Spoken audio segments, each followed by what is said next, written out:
been holding hearts before charts, before meds had names, we had compassion.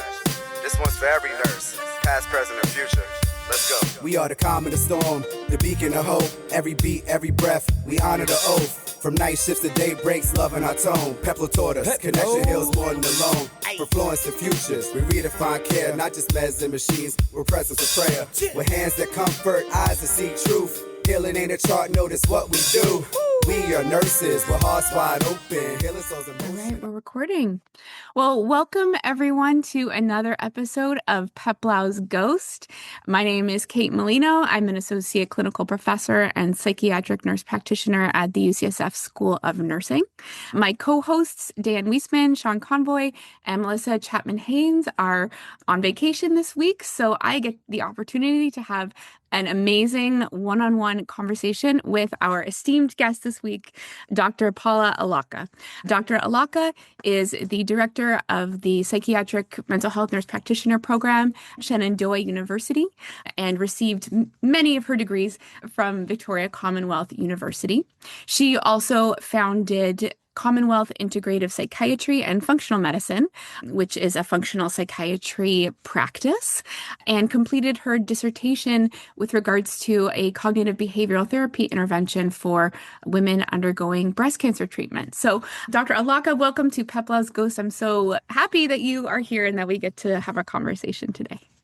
Thank you. I'm so happy to be here. So really looking forward to this. And I've enjoyed several previous, podcast episodes. So this is exciting to be able to be part of this. That's great. Thank you. So, Dr. Allocca, one of the first questions I wanted to ask you about was actually about your educational preparation. Having a PhD and a nurse practitioner certification is a fairly rare combination. I have that myself as well, so I'm really interested in what drives people to do that. So I wonder if you could speak a little bit to your pathway and how you kind of ended up where you did. That's a great question. And be careful because I might want to ask you the same thing. So basically, as I think that for me, my pathway actually started in childhood. I was the person that kept saying to my mom, I want to talk to people for a living. And I didn't even really know what that meant. But I have been drawn to people my whole life. I'm drawn to their stories. I'm drawn to their challenges. And sitting with people is something I think I've done really my whole life, right? Even in high school and whatnot. I didn't necessarily have one friend group, but I found I was involved in many different friend groups. So as I graduated and then I went to Mary Washington College in Fredericksburg, Virginia for my undergrad, the first part of my undergrad degree, thinking that I was going into pharmacy. Which is interesting that I eventually got an NP. But so I think that I came home one day and I was working at the pharmacy, standing behind the counter over Christmas. And I realized, oh my gosh, I can't stand behind a counter the rest of my life because that was the role at the time. Mm-hmm. And so ultimately said to the pharmacist, oh my gosh, what am I going to do? My parents have helped me with this investment and, now I'm stuck in I don't know what I'm going to do. And he said, hey, you should go into nursing. So I went, oh, okay, great. Good idea. Okay. Not knowing even what nursing really involved. But long story short, that was the best stumble that I think I ever made in terms of, sort of my career and, my educational pathway. So basically, I ended up getting my master's degree as a psychiatric mental health clinical specialist. Mm-hmm. And at the time at Virginia Commonwealth University, outpatient psychiatry, I had the amazing opportunity to work with several psychologists there who were deeply trained and knowledgeable about training others in cognitive behavioral therapy. Mm. So all of a sudden I realized I have found my love, where nursing maybe felt sometimes a little awkward to me because even when I worked on a bone marrow transplant unit, which is where my dissertation stemmed from, what I wanted to do was sit and talk with my patients more so than, administer chemotherapy or, those types of things. What I really found was my passion was sitting with them. So as I got my clinical nurse specialist degree, really found that this was exactly what I was supposed to be doing. This is what I meant when I told my mom I wanted to talk with people and had some amazing psychologists who trained me, who helped support me, and really found that to be so valuable. Realizing that at that point, I probably wanted to teach others. So at the time, they had just started they called it kind of a clinical, non-bench science, sort of a PhD approach, where they allowed me to go over to the School of Psychology and get some of my courses. So it was a pretty cool degree at Virginia Commonwealth University, where they let me sort of kind of create this psychological approach, to building on my clinical nurse specialist degree. And really, my faculty were all clinical nurse specialists, so they really found that to be very interesting as well, too. As I got into that, got into teaching, got a chance to really do some amazing grants, do some different things, but soon sort of just felt that complete yearning to go back to, patient care. And at the time, they had just introduced the nurse practitioner degree. It was so new. I mean, everybody was nervous about it. They were trying to get it launched. And lo and behold, I thought to myself, I probably should go ahead while I'm here in the school, get a postmaster's as a nurse practitioner. And again, I think it was one of the best sort of accidental steps that I took. Maybe not accidental. I knew I wanted to do it, but at least it was a step that I hadn't fully planned to take. But lo and behold, it really has sort of, created, I think, sort of a full circle for the work that I do. And a lot of it is because as a cognitive behavioral therapist, primarily, you begin to learn pretty quickly that there is an amazing amount of work that you can accomplish using CBT. We know that, right? But the other piece of that is I still found out if I was sitting in front of a patient with mania or sitting in front of a patient with psychosis, CBT was not going to be a useful tool. So I really saw medication management then as a sort of, again, that full circle moment where now I had a full tool belt and could really work with a lot of these, patients and make sure that what the patient need was, that's where I could sort of help sort of, support their clinical and health goals and needs. So yeah, that's incredible. I love how you really just spoke to how you came to decide that you needed sort of med management skills to augment your psychotherapy skills. Often we're talking about the opposite when we talk about nursing and this role. So I think that's so interesting. It is. And now that you say that out loud, and I'll also say, while it's interesting, I'll also say I think it's very important. I don't think I think we run the risk of letting go of those psychotherapy skills if we're not careful. And that's why a podcast like this is so valuable. That's why the work of ISPN is so valuable, because we have to really make sure that we're really sort of continuing to sort of practice that foundational piece of who we should be, and I think Peplau would probably agree with us on that one. So absolutely. And so I wanted to dive into that a little more. You spoke to how you completed your master's degree as a CNS and then later came back for the NP credential. And so you have really, lived through this field during a very important shift from a more therapy focused role to a more, prescribing focused role. And so, I'm curious, what do you think when you think about our advanced practice psychiatric profession, nursing profession, what do you think that we gained in that transition? And what do you think that maybe we gave up? That's a really good question.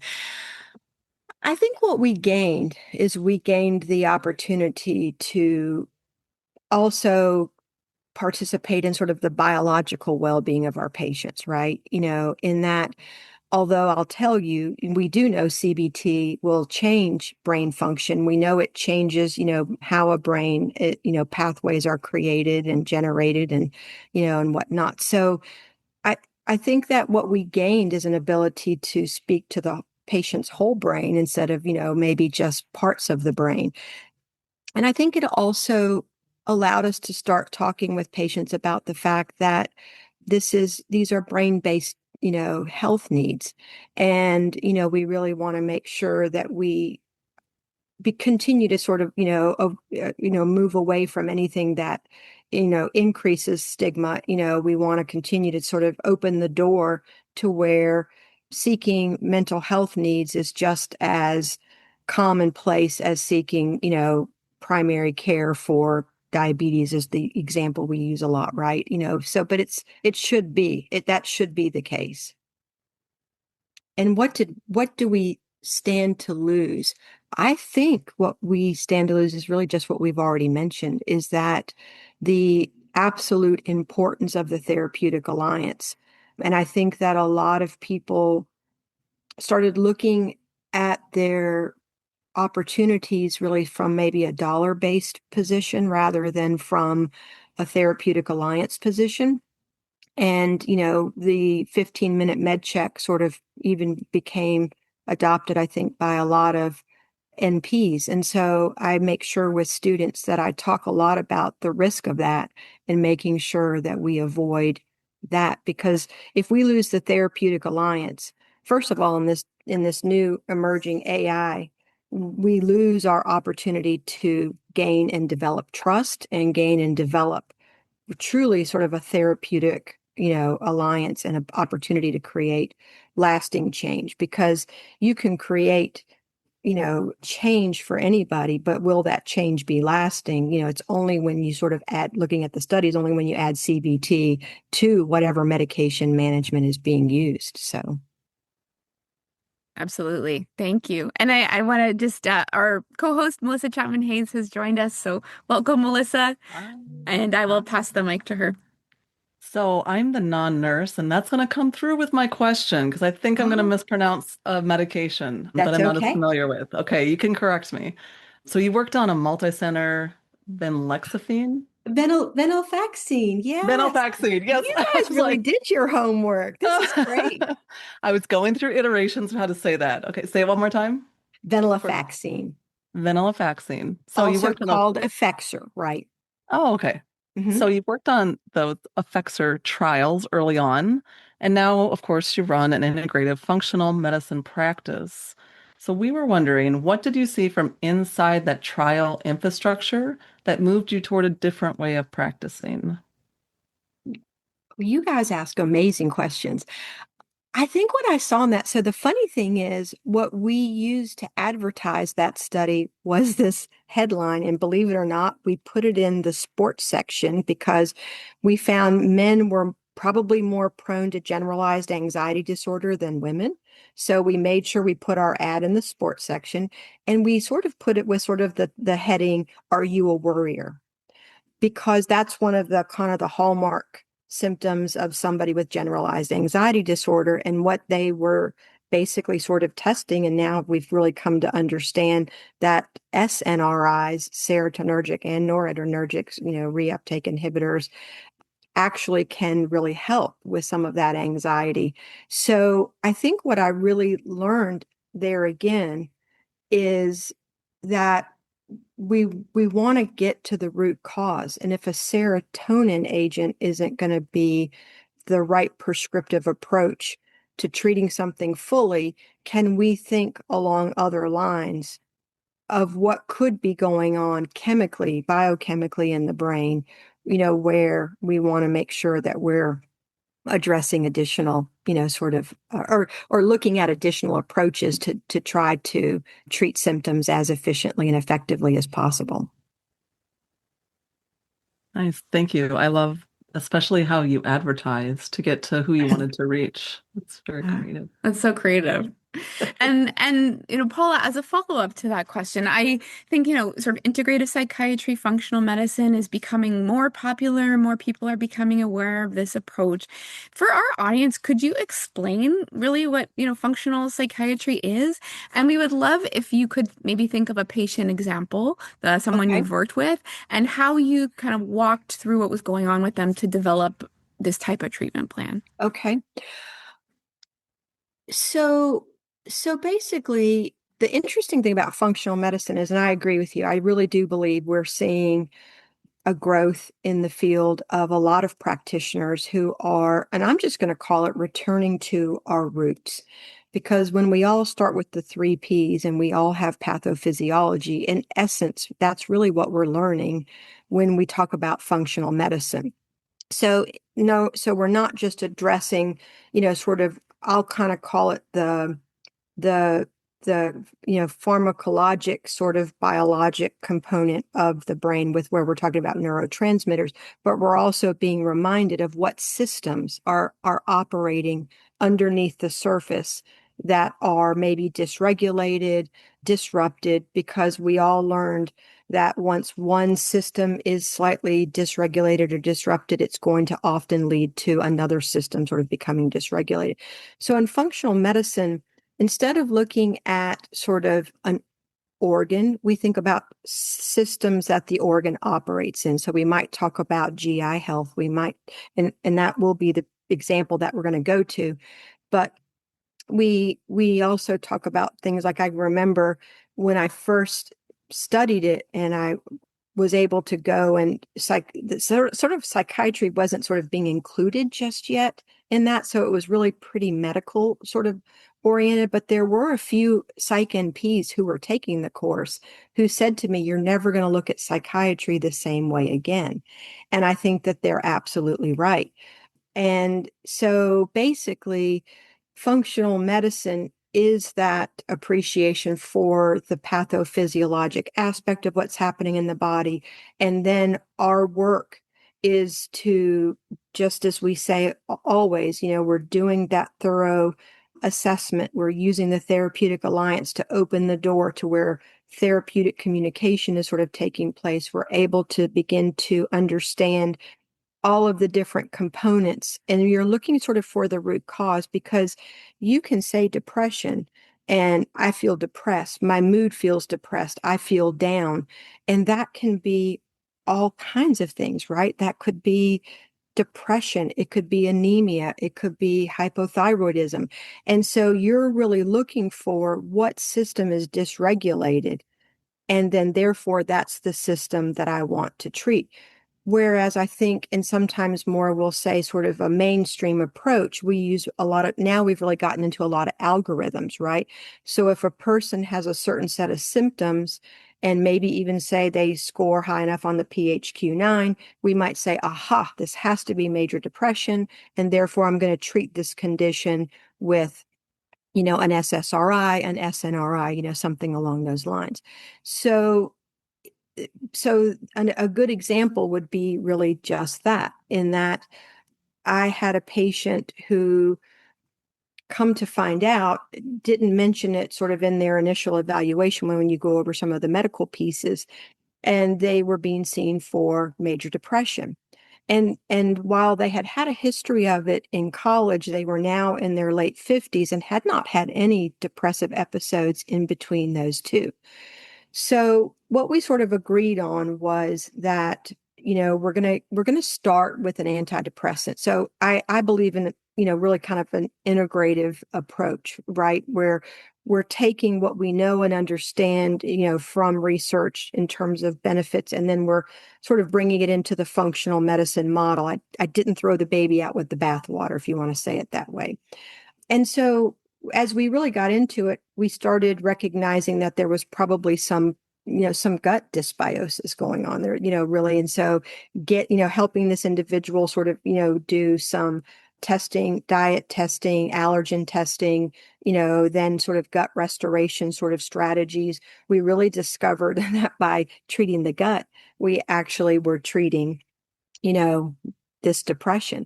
So what was the root cause of that depression, right? It's sort of mind-boggling when you start to think about it, but now the whole gut-brain axis is very well known. Actually, they discuss it in NEI, and so anytime it becomes more mainstream like that, you're just so excited, because again, that's where I think mainstream and functional get to really sort of highlight the importance of something for, improving patient care. Because while, I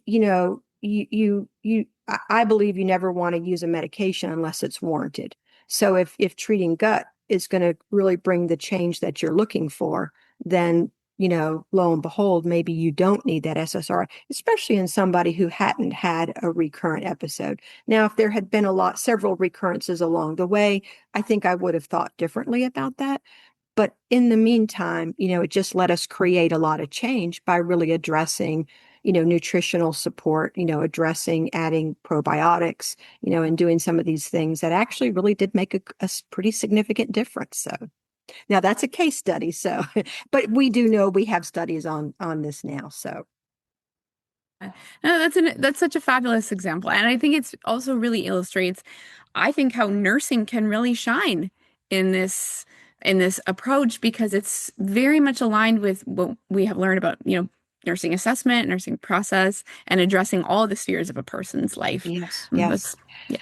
I love talking with the students, for instance, at Shenandoah about formulation, right? Because I think that's exactly, Kate, what you're getting at, is that we want to think about all the pieces. We used to joke when I first got into nursing that nurses were the sponges of healthcare, and that we had to absorb the responsibilities of all the different disciplines that we worked with. So, maybe we were a little bit social worker, a little bit psychologist, a little bit of the physician, and sort of we had these pieces. And so how wonderful now that nursing has really been able to grow into this really amazing profession. I tell people thinking about nursing all the time, do it. It'll be the best thing you ever did. Because you missed this part, Melissa, but I shared I thought I was going into pharmacy is when I first started. And then kind of realized maybe it wasn't going to be the thing for me. Great profession, not for me. But I'm so glad that I'm so happy I've been on this journey of nursing, because it has been an incredible profession to be part of. It goes in really nicely to our next question, actually. So, you direct a PMHNP program that runs online and shares curriculum across partner institutions. And then psychotherapy is a relational, supervised, watch and be watched skill. So what does that look like to do that virtually? Wow, that is a challenging question to answer. So I think I'll say to you first and foremost, we are an online program, right? That is the reality. But I think we all learned as we got on Zoom that you really can have a therapeutic alliance even over Zoom. Now, are there some maybe some hurdles to get over with that as well that you maybe wouldn't have in person potentially, right? But there also are some distractors that go away when you're strictly face to face, and you're not seeing my entire office. You're not looking at my pictures and trying to ask me what they mean. And, there can be some really focused, concentrated eye contact, and then sort of the establishment of sort of, we're here to accomplish something therapeutic. And so I believe that goes even into the classroom. So when you're training students and you're talking about psychotherapy, well, I will say we do an immersion at the beginning where we bring them on site.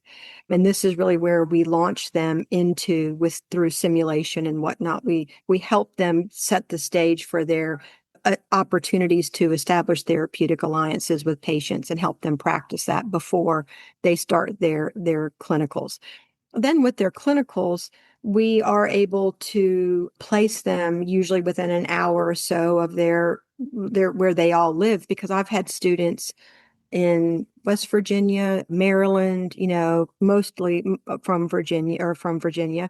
So, but you're able to place them there. So between connecting all your dots and, being able to ultimately sort of, assess them, you have that ability to begin to understand whether they can form that therapeutic alliance or not, and whether then they can sort of master some of the therapeutic strategies and skills that are required for the different psychotherapies. So it's a little harder to do, probably, and that's really why that's such a great question, but it is possible. Yeah, as a, non-nurse, non-practicing, counselor psychologist, I have found bringing people together once, even if it's once a year or just once, can go a really long way. Can go a really long way. And then I really also appreciate the point you made about the fewer distractions, because as a patient of psychotherapy, I've done it virtually twice with two different therapists, and I prefer it. Mm. That's interesting, right? Mm-hmm. And some people do prefer it, but then we have those that say, oh no, way. I'd only do it inpatient, or in person, So, I believe life is the bell curve, and so, right. So we have Yes. we've got most everybody right there in the middle with us, but, we're always going to have those who have their strong preferences as well, too.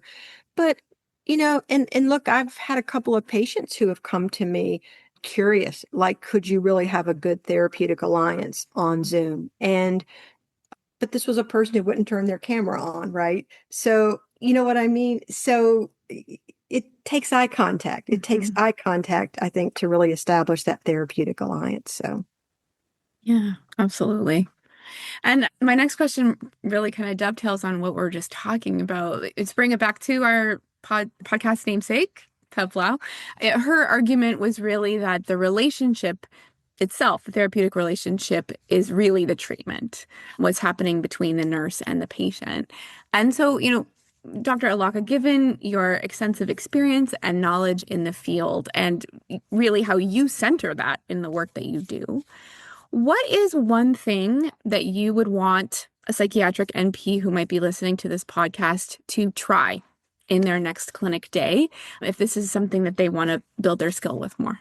I think that I would encourage them to probably look at the different roles that Dr. Peplau outlined for us, stranger, resource, and to follow those, to understand what they truly mean, and to follow those, because while a therapeutic relationship has to get established, it also has to become working, right? It has to get launched into a working phase. And I think that so many NPs do a good job still with maybe even setting or gaining that alliance. But if that alliance doesn't become a working, relationship, you're really going to miss, I think, the real ability to create change in that person sitting across from you. Mm-hmm. Yeah, excellent advice. Thank you. So at this point, we will move into I don't know that we've named this segment, Melissa, where we have our previous guest ask a question to our current guest. So our previous guest on this podcast was Dr. Chris Vanderberg, and she has a question for you. I will go ahead and play that. Okay. So thank you. Here you go, Chris. Well, I'm going to call you Dr. Paula. So Dr. Paula, I have a question. I did a little stalking of you and noticed that you have a long, wonderful career of integrating with psychotherapy and medication management, and look forward for them to have you on the podcast. My question is, what is one lesson about psychiatric nursing or mental health care that you hope every student that you've taught carries with them 20 years into their practice? Love it. Crystal ball question. That's so great. Let's hear what Paula has to say. I think what I would like students to visualize and to keep in mind is that person sitting in front of them is, using the iceberg analogy, right? They're a very complex human being. They've had a lot of life experiences. And if you can respect the complexity of who they are and address them as a whole, you are going to get a long way with making a significant difference in somebody's life. I love that. Thank you. Well, Dr. Allocca, it's been wonderful to have you on our podcast. Thank you so much for spending this time with us. We really appreciate it.